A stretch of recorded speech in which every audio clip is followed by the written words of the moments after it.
Alrighty, so today we are doing the Shand Museum, and here it is, and it is actually quite a beautiful house. And honestly, you could, if it, like, they need to clean up the paint a little bit, but you could almost see this as being a modern day house. It was built in 1890, I believe. Yeah, so it was built around 1890, and at the time it was one of the most advanced homes ever built. It had indoor plumbing, it had heating, I believe electricity. I'd have to double check the book. But as you can see, it had a very creative paint job, and then different tiles at the top there, and the roof is obviously newer, but has a wraparound porch, nice little balcony off of, I'm assuming that's a bedroom. You can tell the windows are also all new. But even just having a little tower in the middle there, you know, they need to bring that feature back. Not too many houses nowadays have towers. In fact, I don't think any houses today have towers. And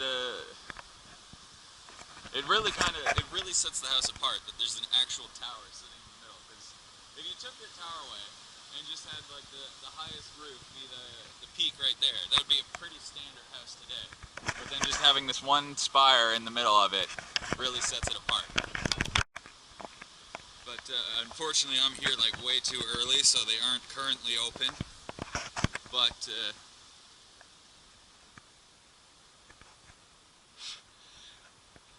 I'll just do a walk around to the back half.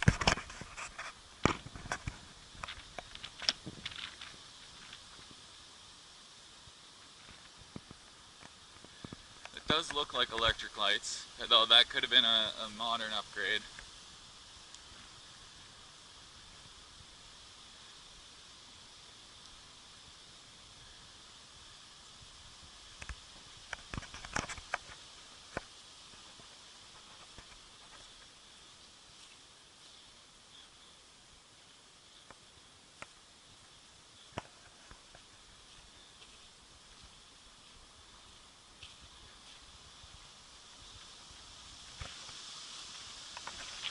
And it's a perfect day for it too. It's beautiful, it's sunny, but there's a strong breeze, so it's still nice and cool. Although I know I'm going to lose my hat. Alright, so if you actually decide to view more than one of these museums, there are 28 that are run by the province. And if you go to any one of them, they can give you a guidebook like this, as well as a pass. Each house to visit is $3.90 or $46 for a pass, and you get to see every single one of them. But if you do get the guide, it gives you a little bit of a blurb on each house. So this house, it's a Queen Anne style. I legitimately have no idea what that means. The only style of home I'm aware of is Tudor. And for those of you thinking like, oh, well, he watched that Jonathan Rhys-Meyers show where all the queens and kings, and no, it's not historical in any way. Home Alone 3. One of the houses they rob is a Tudor home, and they mention that. Only reason I know what Tudor means. But yeah, so the house was originally built in 1890 for a businessman and pioneer cyclist. So I don't really know what that means. I'm assuming I don't think he invented the cycle, because that's a British guy. But I don't know. So maybe he was the Lance Armstrong of the time period. But and the family actually lived here from 1890 to 1983, so almost 100 years the family kept the house, and then they donated it straight to a museum. Now, one of the things I absolutely loved about the Uniacke estate was it was the same deal. The one family had owned it the entire time and donated it straight to a museum, which meant that it was preserved exactly the way they would have had it. There was no, you know, it wasn't bought by some guy in the 40s who then completely modernized it, threw out all the history. It had all the history still built in. And I'm hoping, given that this place turned into a museum when they moved out, that it's going to be the same deal, and it's going to be exactly like when they moved out, so exactly how they would have lived. So I honestly would like to have a conversation with the guy that invented this concept of this tiny little wheel, and then this big fat wheel. And just having the seat that high is I honestly can't fathom it. It seems absolutely ridiculous. Like, I don't get it. Like, if you're gonna have one big wheel, why wouldn't you have two big wheels? Why would you have a little wheel? Why would you have the seat so high? I mean, I guess the seat's high because they were trying to think of like a version of a horse, I guess, and horses are really high. But it really doesn't make any sense at all to me.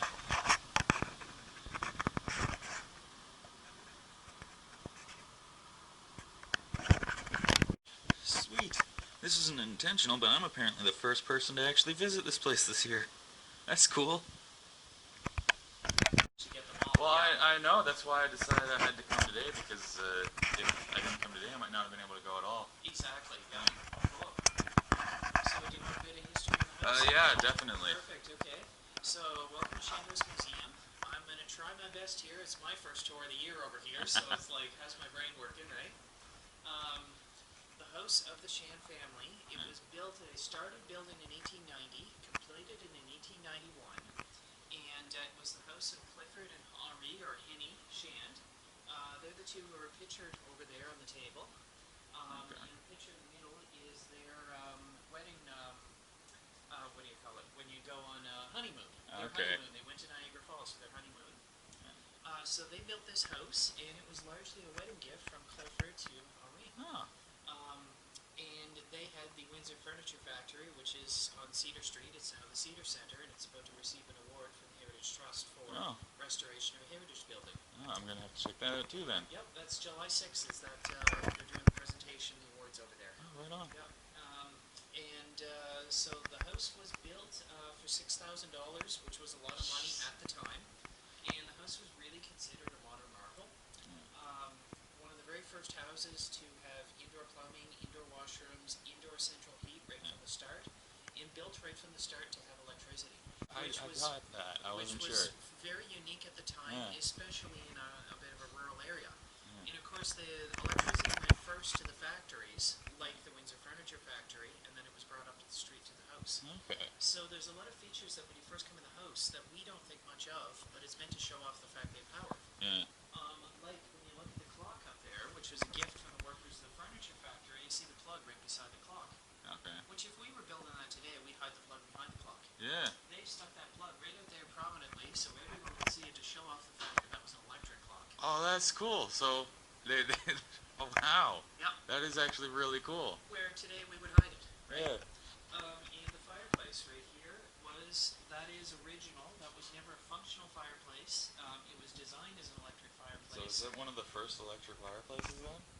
I'm guessing it's fairly early on, yeah. Yeah. Wow. And again, it's meant to show off the fact that it's electric. That's really cool. So the woodwork in here is all cherry wood, imported from Lebanon, and all done by the workers of the furniture factory. And one of the interesting things with the woodwork, as you look around, you can see it's all perfect, it's all repeating patterns, just like the outside of the house. Except you see right here prominently there's a flaw in it. Yeah. And the reason that the workers put that flaw in is because only God is perfect. Oh, oh. And it's a bit of them feeling their work was that quality that they had to put a flaw in, so they put in all these different. So Clifford and Henri only had two children, Gwendolyn and Errol. Much smaller family than the Halliburton family with 11 children. A little bit, yeah. And neither Gwendolyn nor Errol had any children of their own. Errol passed away in the 60s, Gwendolyn in 83, and Gwendolyn left it to the province under the condition that it be run as a museum. So it opened in 86 as a historic house museum. Errol was interesting. He served in the First World War. He was a gunner in France in the First World War. And there's a lot of stories that he was never quite right afterwards. Suffered what they call shell shock at the time and what we now call PTSD. He went on to have a good career. He worked for Corningware. Gwendolyn is also really interesting. She was a well-educated lady. She had gone to Acadia. She traveled extensively around the world and was involved in social work, kind of the very early end of social work. So a very progressive lady for her time. So something really cool that really sets apart the time period of the 1800s, early 1900s to today is the way the house is built. You have the main staircase, and then there's a maid staircase. So obviously, you wouldn't have the maid use the main staircase because it's just not how we do things. But if you were a guest, you would come here, and the maid would actually take your card in this little tray. So you would have like a business card, and then they would go to the lady of the house, and the lady of the house would decide if A, you were important enough to be seen, because if you weren't, you'd be told to leave, and then if you were important, how important were you? Because if you were really important, like the mayor, they would take you over to the fancy side of the house, and as you can see, it's kind of a little more reserved, formal, and decorative. Or if you were, say, family and somebody that or perhaps somebody that wasn't quite that important, they take you over here to the less formal side of the house. As you can see, it's kind of a little more comfortable. They've got a couch. They've got an Afghan, which really makes me think of my great-grandparents. My great-grandma makes Afghans. I think everybody's great-grandma made Afghans. Um, but yeah, and like you can really see some really intricate work done throughout the house, and some incredible woodwork. And of course, it's really awesome that this house is specifically one of the first houses that have indoor plumbing. It had baseboard heat and electricity, brand new in 1890. And again, it's one of those homes that was bequeathed directly from the family to the province to be used as a museum, which means that everything is kind of kept in a condition that you can actually really appreciate everything. And in case you didn't hear it, like that plug up there, which you're thinking like, oh, that's just a plug. Well, no, they actually specifically put the plug there so you could see it. So you'd be like, oh wow, this house has electricity. That's really new and fancy. And he even went on to say that they deliberately put a flaw in the stairwell because only God is supposed to be perfect, and they felt that the house is so perfect that they had to put a flaw just to separate this house from the perfection of God. So that's really amazing. At the same time, a little arrogant. It's like our house is so perfect, we have to pretend it's flawed. But like all of the furniture was made in town at the Windsor Furniture Factory, which he also mentioned is apparently also being turned into an historic site. But as you can see, some of this furniture is just incredibly beautiful. And like that piano, like just look at the detail on the piano. Whereas if you were to buy a piano today, it would just be plain wood, probably some like cheap pine, and the keys. But here, like they've got that intricate carving on it. They've got wooden patterns, and like all the furniture, just it's a little extra level of detail that you just wouldn't have today. And again, having an electric fireplace in 1890, because I mean today, if you have an electric fireplace, it's like what, you couldn't afford a wood fireplace, and like if you're renting or if you're buying a place, having a working fireplace is considered a benefit. But here is considered a benefit that it was electric.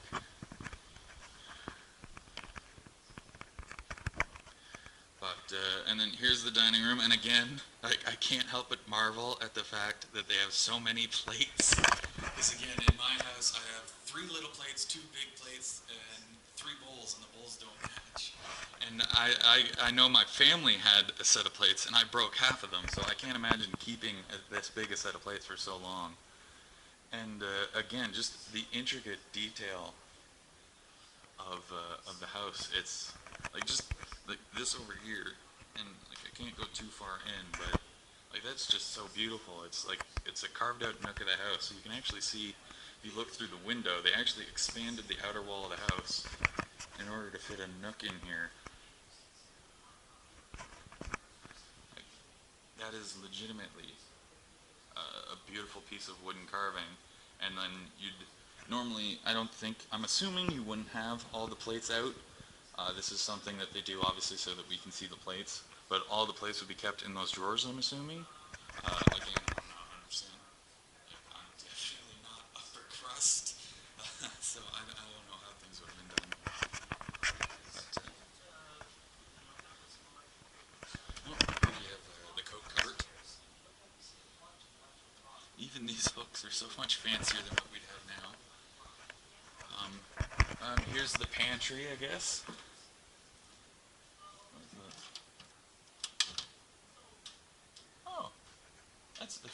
I'm guessing this would have been probably the servant's bathroom. That's a fancy, it's a small door. I did it. But even just, again, in here, this tiny little room, the door, that's stained glass, and like just this wood is such a beautiful color. And again, more plates. Like, look at all the cups. I have one glass in my entire house. These people, I think there's easily, if you count cups and glasses, there's easily 100 things to drink out of here. Okay. Okay. Oh, okay. This is actually something I find absolutely fascinating in old homes, and I might actually get them to come and explain it to you. But basically, I'm assuming there would be a button in every room in the house, and you'd press the button, and then it would ding here, and then the maid would come, and the maid would see like, oh, somebody's buzzing for us in the dining room, and then the maid would go to the dining room, and you'd be like, get me whatever. I'm pretty sure that is what it is, but when the guy's not busy, I'll have him explain it, just so we can be 100% sure. Because I've always found that fascinating. If you look at like really old hotels, they actually had strings running through the entire walls of the building to do the same thing. So that would probably be electricity.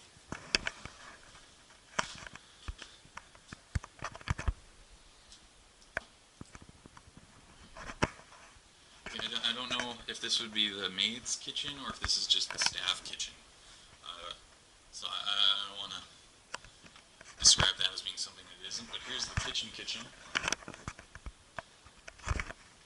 An ancient cookbook. I don't want to wreck it, but oh wow. Like, look at this. Like, that's just beautiful. Compare that to a cookbook today, which, yeah, would have, like, a picture of food, but this is something that's actually hand-drawn.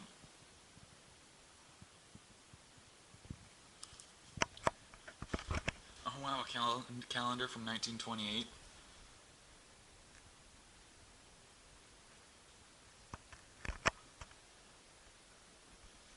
Okay, and here we go. Here's the maid staircase that I mentioned. We'll take that way back down. Well, yeah, I kind of want to take the grand main staircase. I feel like that kind of be, like, we're guests. We don't have to take this scummy staircase. So when Michael passed away in 1983, she left it to the province to use any funds that they come up with. Yeah, if you don't want to be on camera, I don't have to film you. It's up to you. Okay. Here we have an electric grandfather clock. So, were there many electric grandfather clocks at the time? Yes, they were having on Victorian home. It was a must. A All must. these clocks had the word floating, and they were very popular in the 1800s. Okay. We had one at Halliburton that was made in 1796 by 14 apprentices. But I mean, like, was that electric ones? Because It was a pendulum in the beginning. Okay. Yeah, pendulum driven. Okay. And then electrified. The son was a chemist, Okay. electrician, so he probably did it. Okay. So it was a pendulum chime clock that was used. And, That was a wedding gift to Shannon. yeah, yeah. But here we have like a very impressive. I don't know what the heck the word is. Foyer or overlook or We call this a mezzanine. mezzanine. Thank you very much. So here we have a very impressive mezzanine. So you could be standing there watching as people came up, or you could make a grand entrance coming down the staircase, and everyone would see you. And then here we have another stained glass window, which is really a fashion we need to bring back because this is just beautiful.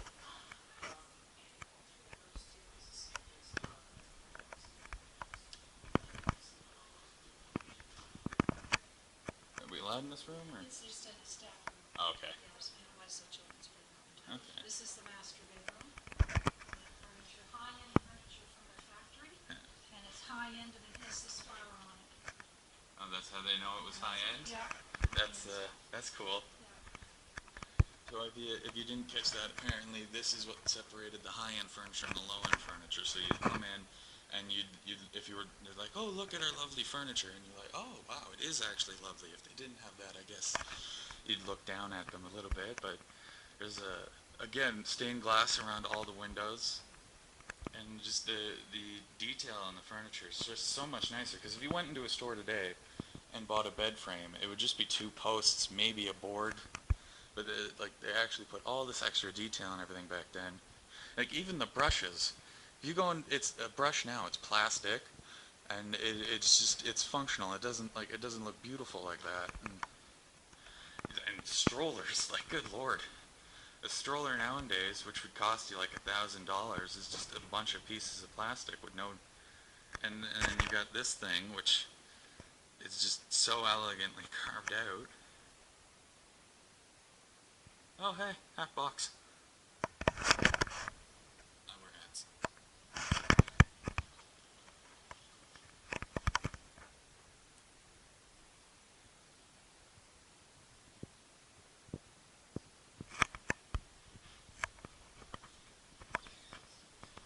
This gives you an idea what cherry would look like when the sun would darken it.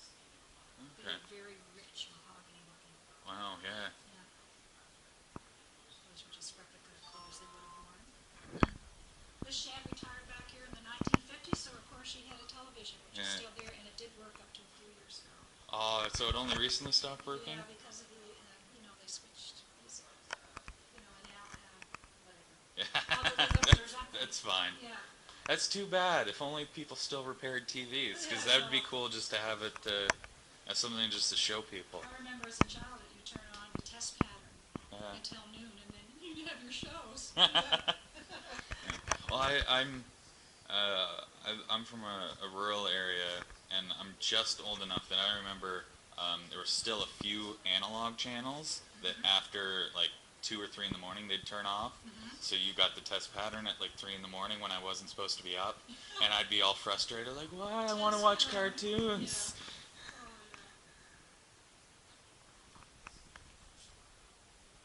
Clifford operated a shoe store on Water Street and sold earplugs behind the store. Oh, cool.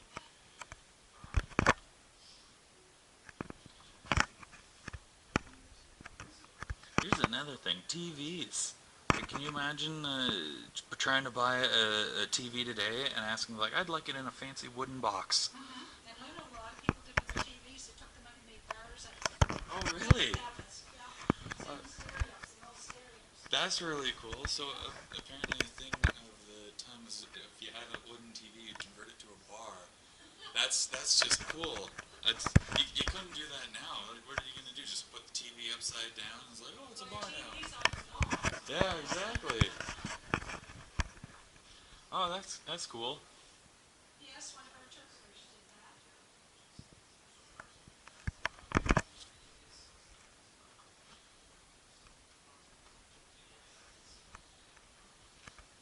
And a great view. We had an incoming tide.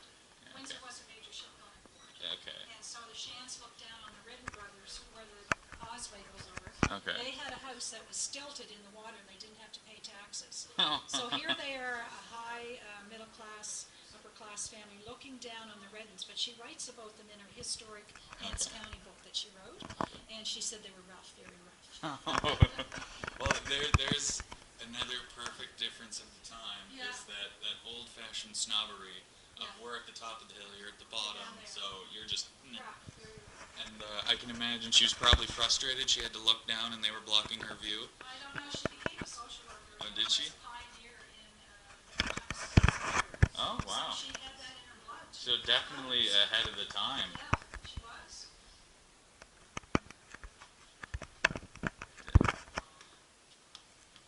You can see this little neat code today. This is all Yeah. done on a molding machine. Yeah. Keyhole pattern.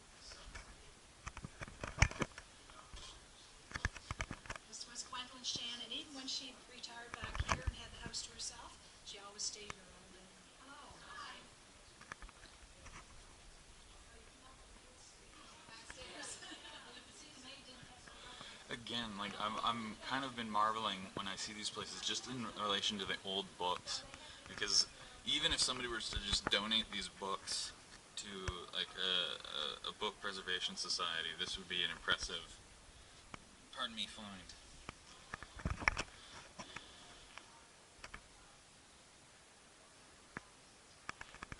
But again, I'm really stuck on just the woodwork and beautiful. Oh, look, rotary phone. You need to bring those back. Just, like I can see it probably like an app somewhere where you can convert your phone, like your touch phone, to a little rotary. But again, just like the intricacy of everything is made to be beautiful. It's not made to be functional, or at least it is functional, but it's also made to be beautiful.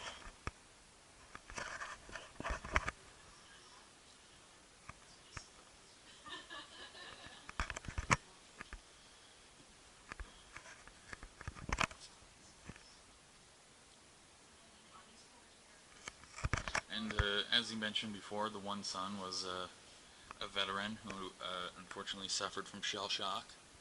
So here we kind of have his uniform. Oh wow! Did he actually wear the helmet? Because that's a long time ago. 18. Let's see. So he served during the First World War. He was in the artillery.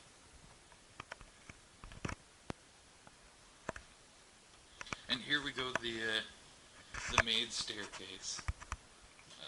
And even though this is like, you wouldn't show this to your guests, still the woodworking is just beautiful. And then you have this fancy little cupboard here. Oh, so here yeah, there's pots and pans and looks like a blanket. So that's a nice fancy cupboard, and just like look at the difference between the outside that's seen light versus the inside. It's so much of a brighter red.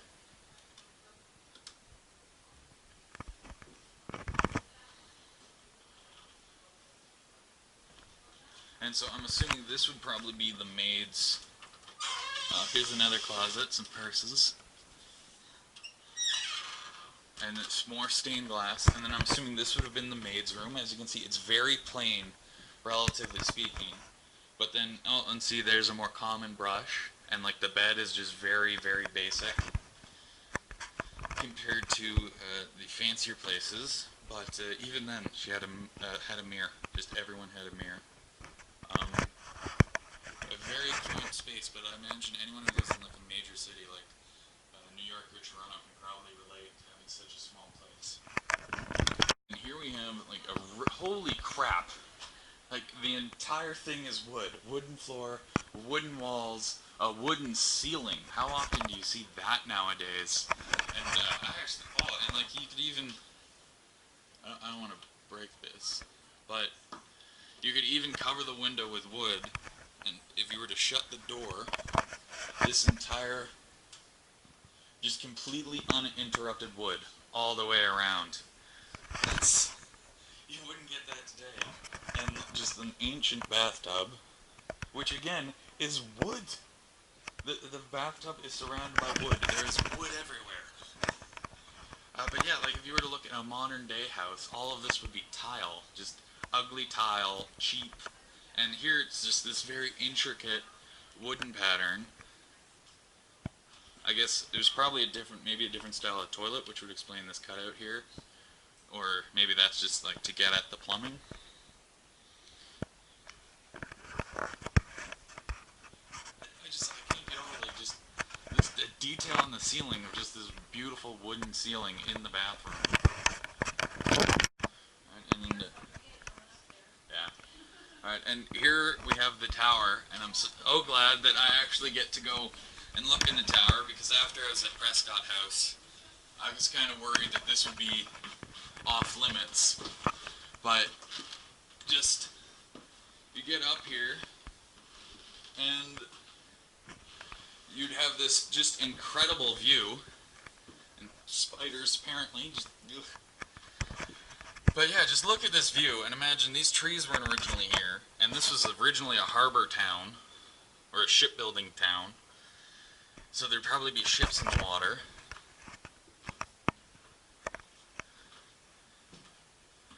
And then here's like their original attic.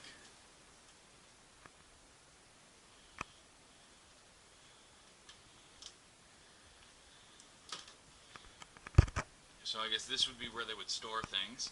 That looks like some kind of old game.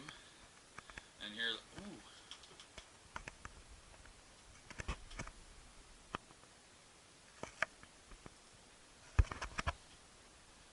So lots of old toys and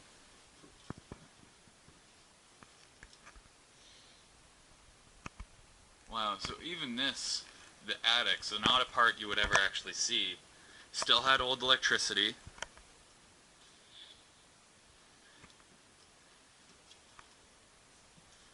And then look at this tiny staircase. This is basically a ladder at this point. But oh, oh dear. Oh, oh yeah, this is not your conventional staircase, that's for sure. Okay, now this is awesome. I know 1,000%. If I had been a kid living in this place, this would be where I was all the time. Just an amazing view. So yeah, so that road was only built in 1970, so all of that would have been water.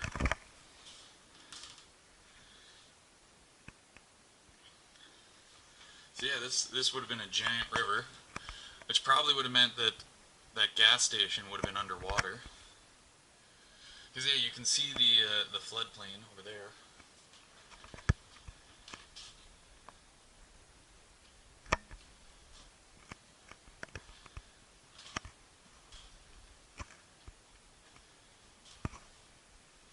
So definitely, this is something you really need to bring back to modern times. Is towers. Like, just how awesome would it be just to have a tower in your house?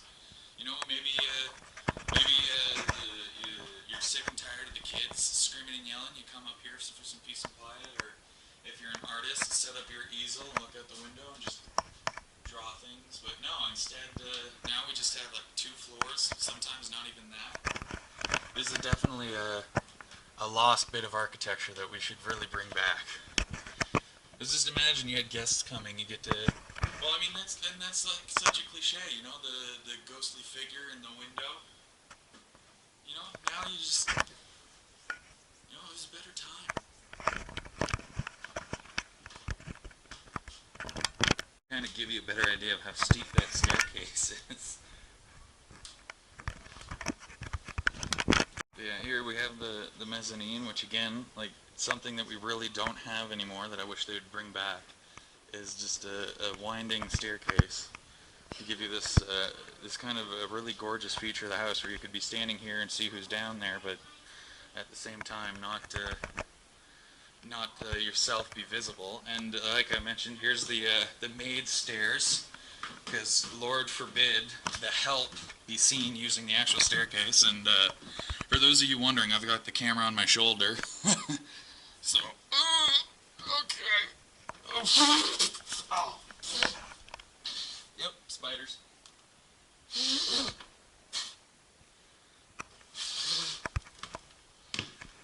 Alright, and before we go, oh, there we go. I believe that's a grinder. Actually, this thing just around the corner, I'm assuming, yeah, so if they were in, like, the bedroom, they'd hit a button or pull a string? So when you look around, okay. There's different buttons in different spots. Like Okay. out beside the door, right there. Okay. So there's all sorts of different buttons through the house where you could call the maid to come to where you needed her. Okay, awesome. That's what I thought. The other interesting button is when you look under the chair, the head of the table is down. So you could be sitting there at the head of the table, and it was time to bring the next service or to clear the table. She could press the button with her foot, and it would just be seamless that the maid would show up to do that at exactly the right moment. Okay, that's And awesome. we don't think much of that technology now, but that was super high tech at the Yeah. time, right? Alright. So it, like I said, is what I thought it was, and but yeah, like today, you wouldn't think, nobody has a maid, so you wouldn't think of that. But at the same time, imagine like instead of like maid, because I mean, as a kid, how often are you screaming mom? But yeah, so the maid would be in the kitchen because you would not want her in the front of the house where she could be seen, and then you'd invite your guests and like, would you like some tea? And say you're in the you're in the sitting room, you're having tea, or you want to have tea, and you would hit the little button, the maid would come in, how may I help you? Like, get us some tea, and the maid would come back and get the tea. So that's awesome. I absolutely love this kind of thing because it's basically an intercom, something we have today and don't think of. Boom, they had it in 1890. All right, so just finished with just that's the house fairly recently, like the nice fence. I kind of wish they still had the fence, but then here's an older picture of it. Like I kind of wish they'd bring that back. Like even the white picket fence of the 50s, and everyone just has a fence around their yards. Because now it's just honestly, it's just a bunch of grass. Ugh, where's the curb appeal? But yeah, so I just finished with Shand House. It's like literally right there in Low. What was this place called? And honestly, this is definitely my favorite so far. The intricate detail of the wood everywhere, and just the electricity. Like in 1890, a house that had indoor plumbing, it had electricity, and it had inboard heat or baseboard heating. Like these are all really impressive things. That now we're like, wait, so the heating like were these big invasive, what do you call those? I forget what they're called, but the big metal things that stick out of the wall. We'd be like, no, that's unacceptable. Get rid of that. Put vents in or something. But at the time, this was incredible. Like this was such a fancy house that these were the best people, the upper class, and like just the all wooden bathroom. Like this is truly a magnificent house. I absolutely love it. I wish I could live in a house like this. I wish I had lived in a house like this as a kid. It's like the tower alone, you would never have been. Oh, see, there you go, girl in the tower.